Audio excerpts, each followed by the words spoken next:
तो खाली ये काम करना अपने जीवन में, अपने तन का, अपने मन का, अपने धन का सहयोग करके इस देश में क्रांति पैदा कर दो, तभी जाकर के यह बाबा साहब अम्बेडकर का मिशन करेगा।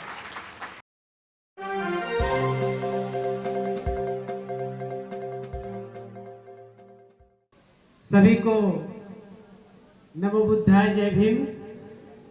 मैं संबोधन के लिए खड़ा नहीं हूं, मेरा तो विशेष संबोधन है। आज की मुख्य अतिथि, मुख्य वक्ता आदरणीय नीलम जी है, उद्घाटक उषा शास्त्री राष्ट्रीय अध्यक्ष BBS 3 है। बस मैं एक संदेश जो आदरणीय सर्वजीत आर्या, जिला अध्यक्ष कन्नौज, रेणु कमल, ब्रजेंद्र कमल और यहाँ पूरा आवाज का टीम कन्नौज के साथीगण जब आपसे अपील कर रहे थे आर्थिक सहयोग पर, तो मुझे लगा कि आप लोग जब सुनते हैं कोई चीज को, अभी आदरणीय मालती राव सिंगर जो राष्ट्रीय लेवल के सिंगर हैं, वो भी आपके बीच में आई, उन्होंने अपने गीत को रखा। और आप लोग गीत को मनोरंजन के तरीके से मत देखना, जो मैं कहना चाहता हूं। और संयोग से पूरे भारत में जाकर के बात रखने का जो मुझे अवसर मिला, और मुझे तो अपार खुशी मिल रही है। मैं तो बैठे बैठे, और आज मैं बोलूंगा भी नहीं, मैं कोई भाषण आज नहीं देने वाला हूं, केवल आज सुनने में आया हूं। आदरणीय नीलम को, कानपुर की टीम को और पूरी महिलाओं को। और मैं जब यहां से देख रहा हूं कि तो ये जो बाबा साहब अम्बेडकर का जो सपना था कि जिस समाज में महिलाएं जागरूक हो जाएं, उस समाज की बड़ी तरक्की होने वाली है। क्योंकि बाबा साहब अम्बेडकर कहते हैं कि एक पुरुष पढ़ता है, प्लीज आप लोग आपस में बात ना करो, एक पुरुष जब कितना पानी पिला रहे हो भाई, प्लीज कितना पानी, चाय पिला देना का अखबार, और पानी मत पिलाओ किसी को, पानी कितना पिलाओ, वैसे ठंडे पे है पिला, कभी तो कोई प्रॉब्लम नहीं। बस बात को ध्यान सुनना है और याद रखना जो मैं बात को बोल रहा हूं, सुनने की प्रक्रिया हम लोगों की बंद हो चुकी थी। 200 साल पहले जो आज माता सावित्रीबाई फूले के बारे में हम लोग चर्चा कर रहे हैं, ये जो सुनने का अवसर मिल गया है, इसको गंवाना मत गंवाना। नहीं तो हम लोग को पशुओं से भी गई गुजरी जिंदगी थी। ये जो अवसर मिला है, आप महापुरुषों के लाश पर खड़े हो, उनकी कुर्बानियों पर खड़े हो। केवल मैं इस बात को बताने के लिए खड़ा हुआ हूं कि हम लोग कितने महत्वपूर्ण हैं, हम लोग की उपयोगिता कितनी है, और हम लोग भारतवर्ष के लिए क्या कर सकते हैं, इसके लिए खाली मैं आपको बोलने के लिए जा रहा हूं। जो आर्थिक सहयोग होता है, ये अर्थ केवल नहीं होता, धन केवल नहीं रहता है। बहुजन नायक मानवर कांशीराम जब जीवित थे, आज आप चिंतित हैं, चाहे आपके CAB से, चाहे NRC से, चाहे NPR से, चाहे आरक्षण से, चाहे संविधान से आपका फूका जा रहा है, उस पर बाबा साहब अम्बेडकर के बाद कोई महापुरुष आया, मानवर कांशीराम, तो लोग गए मानवर कांशीराम साहब के सामने। जब लोग गए दुखी होकर के, मानवर कांशीराम साहब से, माताएं बहनें ध्यान से सुन लेना, लोगों ने कहा मानवर साहब हमारे साथ बड़ा ज्यादती हो रहा है, बड़ा जुल्म हो रहा है, बड़ा शोषण हो रहा है, बड़ा अन्याय हो रहा है, बड़ा उत्पीड़न हो रहा है, हमारी महिलाओं के साथ बलात्कार हो रहा है, हमारी लड़कियां सुरक्षित नहीं हैं। तो मानवर साहब से लोगों ने कहा कि मानवर साहब आप हमें मुक्ति दे दो, हमारी समस्याओं का समाधान तो जानते हो आप लोग मेरी माताएं बहनें, मानवर कांसीराम ने दो टुक जवाब दिया कि तुम चाहते हो इस देश में गरीबी, लाचारी, बेबसी, दरिद्रता और बलात्कार को रोकना। तो लोगों ने कहा हाँ मानवर साहब, हम लोग तो चाहते ही हैं। तो जानते हैं मानवर साहब ने एक बात कहा, सीधे दो टुक में बोला, हुक्मरान बन जाओ, राजा बनो। तो लोगों ने कहा कि हम राजा कैसे बन सकते हैं, हम कैसे हुक्मरान बन सकते हैं। तो मानवर कांसीराम साहब ने जो बात कहा उस बात को याद रख लेना। ये जो पैसे का हम लोग अपने तन मन धन का सहयोग नहीं समझते हैं, इसको मानवर कांसीराम साहब ने बहुत बारीकी शब्द से समझाया। कहा कि तुम हुक्मरान बनो, तुम शासक बनो, तुम राजा बनो। तो लोगों ने पूछा आश्चर्यजनक तरीके से कि हम बनेंगे कैसे। तो मानवर कांसीराम साहब ने एक साफ बात कहा कि जो कौम, जो समाज मुफ्त में खाने का आदि हो गया है, डांटते हुए कहा, समझाते हुए कहा कि जो समाज मुफ्त में खाने का आदि हो गया है, आज हमारा समाज कभी अपनी साड़ी पर वोट बेच देता है, कभी 500 रुपए पर वोट बेच देता है, कोई 50,000 पर वोट बेच देता है। हमारा समाज मुफ्त में खाने का आदि हो गया है, कुछ त्याग नहीं करता। तब मानवर कांसीराम साहब ने कहा था कि जो समाज अपने तन मन धन का सहयोग नहीं करता, जो समाज अपना आर्थिक सहयोग नहीं करता, अपना मानसिक सहयोग नहीं कर सकता, जो अपने तन का सहयोग नहीं कर सकता, वो कौम कभी क्रांति नहीं कर सकती, कभी क्रांति नहीं पैदा होगी।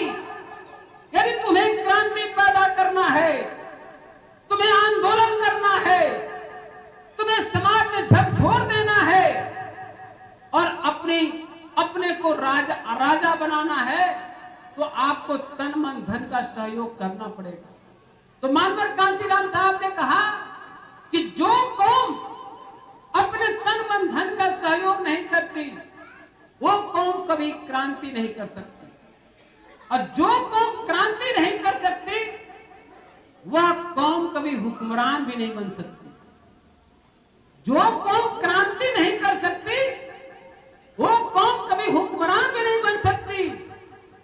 और मानवर साहब ने चेतावनी दिया कि जो कौम हुक्मरान नहीं बन सकती, वह अपनी बहन बेटी, इज्जत आबरू, अपने अधिकारों की रक्षा नहीं कर सकती। इसलिए मेरे साथियों, मेरे भाइयों और बहनों, मेरे मित्रों, आपसे अपील है, यदि तुम फूले के आंदोलन को चलाना चाहते हो, सावित्रीबाई फूले के आंदोलन को चलाना चाहते हो, आपके बुद्ध को आंदोलन चलाना चाहते हो, छत्रपति साहू के आंदोलन को चलाना चाहते हो, तो खाली ये काम करना अपने जीवन में, अपने तन का, अपने मन का, अपने धन का सहयोग करके इस देश में क्रांति पैदा कर दो, तभी जाकर के यह बाबा साहब अम्बेडकर का मिशन करेगा।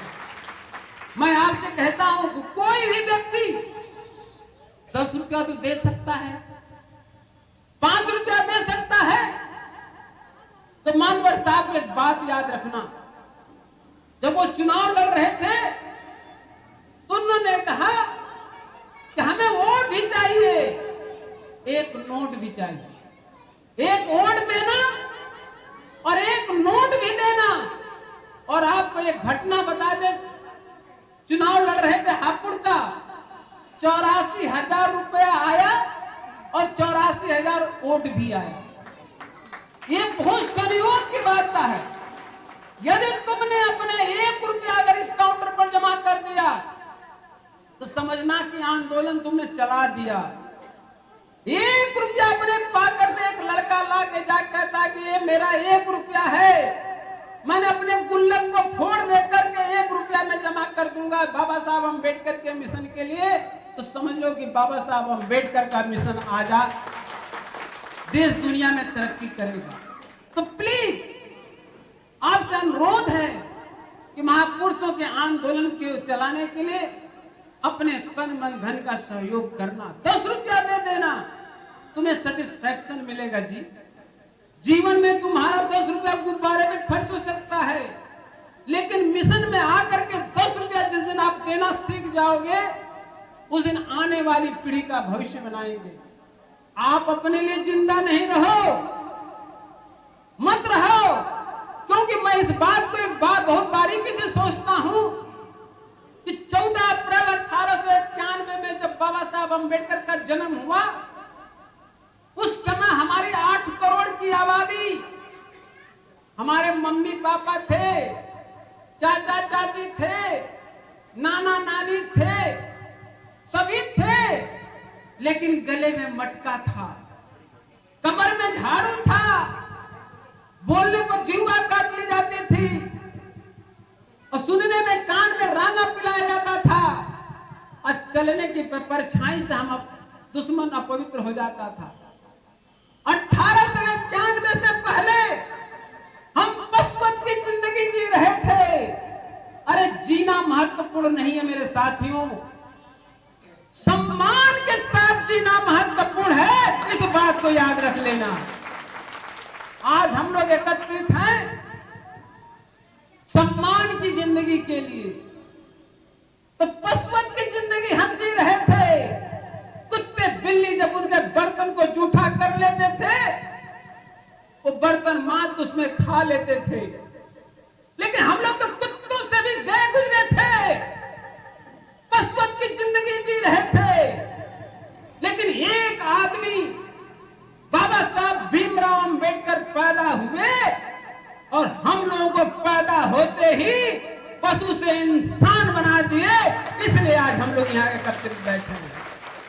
इसलिए आंदोलन कौन चलाएगा, कौन चलाएगा आंदोलन और कौन विजेता बनेगा इस आंदोलन का? इसलिए बाबा साहब अंबेडकर ने कहा, मेरे मित्रों, मेरे भाइयों, मेरे साथियों, उन्होंने कहा कि सफल हो जाओगे जब अपने तन मन धन का सहयोग करोगे, नहीं तो एक अकेला थक जाएगा, टूट जाएगा, बिखर जाएगा।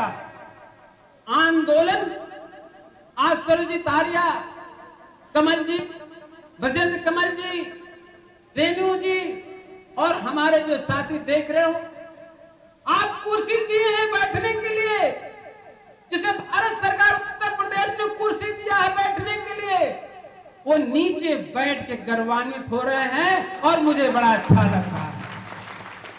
मिशन को चलाने वाले लोग अपने लोगों को ऊंचा देखना चाहते हैं। कौन लड़का, कौन माई बाप अपने बेटों को आईएएस के रूप में नहीं देखना चाहता? कौन ऐसा आदमी है? एक मजदूर है, किसान है, रिक्शा चालक है, मोची है, तभी अपने समाज को, अपने बेटा बेटी को सोचता कि आईएएस बन जाए, एमएलए बन जाए, एमपी बन जाए। आज हम लोगों की वही इच्छा है, आज हम लोग वही चाहते हैं, हम जमीन पर बैठ जाएं, लेकिन हमारा मजदूर, किसान, रिक्शा चलाने वाला कुर्सी पर बैठे, तभी हमारा असली सम्मान है मेरे साथ। तो सम्मान प्यारा है और सम्मान के लिए जीना बहुत जरूरी है। इसलिए अपने तन मन धन का सहयोग कर ले, और तन मन धन का 10 रुपया दे के काउंटर पर जाओगे, आपको अंदाजा नहीं है, कभी कभी अपने पैदा होने का भी पता नहीं चलता कि हम पैदा क्यों हो गए। तब बाबा साहब अंबेडकर कहते हैं कि अपने बच्चों के अंदर इस बात को भर दो, अपने समाज के अंदर इस बात को भर दो कि तुम्हारा जो पैदाइशी हुआ है, जो तुम पैदा हुए हो, तुम बड़ा व्यक्ति बनने के लिए पैदा हुए हो, ये बड़ा बनने के लिए पैदा हुए हो। तो हम लोग जब पैदा हो गए हैं तो बाबा साहब अंबेडकर के मिशन को चलाने के लिए पैदा हो गए हैं। इसलिए अपने तन मन धन का सहयोग कर देना, तभी ये कारवां आगे बढ़ेगा। इसीलिए मैं आपके बीच में बहुत डिस्टर्ब करते हुए खड़ा हो गया। प्लीज पैसा जमा कर देना, 10 रुपये जमा करना, लेकिन 1 रुपया है कि नहीं किसी के पास? सबके पास 1 रुपया है ना? नहीं है। जितने लोग आप लोग आए 1 रुपया है ना? नहीं है। नहीं 1 रुपया। तो ये लोग सोच रहा है कि मेरा अपमान कर रहे हैं क्या? हमारे पॉकेट में तो 100 रुपया है। आप बार बार 1 रुपया बोल रहे हैं तो मैं 1 रुपया ले क्यों हाथ उठाऊं? अरे 100 रुपया है ना पॉकेट के अंदर। अब हाथ उठाओ, 100 रुपये वाले कितने हैं? नहीं है। 1 रुपया वाले हाथ उठावे, सब है। तो प्लीज अपना 1 रुपया जरूर देके जाना। जानते हो संघे शक्ति, संघे शक्ति, बुद्ध ने पहली बार संघ का निर्माण किया। बुद्धं शरणं गच्छामि, धम्मं शरणं गच्छामि, संघं शरणं गच्छामि। और बाबा साहब अम्बेडकर ने फिर उसी पैटर्न पर कहा, शिक्षित करो, आंदोलित करो, संगठित करो। उन्होंने भी संघ बनाया। और आप जिसकी जयंती मना रहे हैं सावित्रीबाई फूले का, सत्य शोधक समाज बनाया। अब बहुजन नायक मानवर कांशीराम साहब ने भी आपके बामसेट बनाया, DS4 बनाया। और दूसरी बात कि उन्होंने राजनीतिक पार्टी भी बनाया। और मानवर साहब ने क्या बात को बोला? उन्होंने कहा, एक साथ बैठो, सिट टुगेदर, थिंक टुगेदर और मार्च टुगेदर। साथ बैठो, साथ सोचो, साथ चलो। इसलिए साथ मिलकर के तुम पैसा जमा करो, और साथ मिलकर जब पैसा जमा करोगे, आंदोलन चलाओगे। ये तो पौधा आदरणीय हमारे सरजीत आर्या ने लगा दिया है, लेकिन उसने सींचने का, उसको देखभाल करने का पूरे परिवार का काम होता है। इसलिए आप परिवार के सदस्य हो और आप लोग मिलकर के उसको सींचने का काम करो। इसी के साथ आपको बहुत बहुत धन्यवाद। मैं बहुत खुश हूँ, इसलिए मैंने कहा कि महिलाएं हमको आज मौका नहीं देंगी, तो हम मौका मांग लेते हैं हाथ जोड़ करके, और हम अपना बात को रख लेते हैं। नमो बुद्धाय, जय भीम। बहुत बहुत साधुवाद।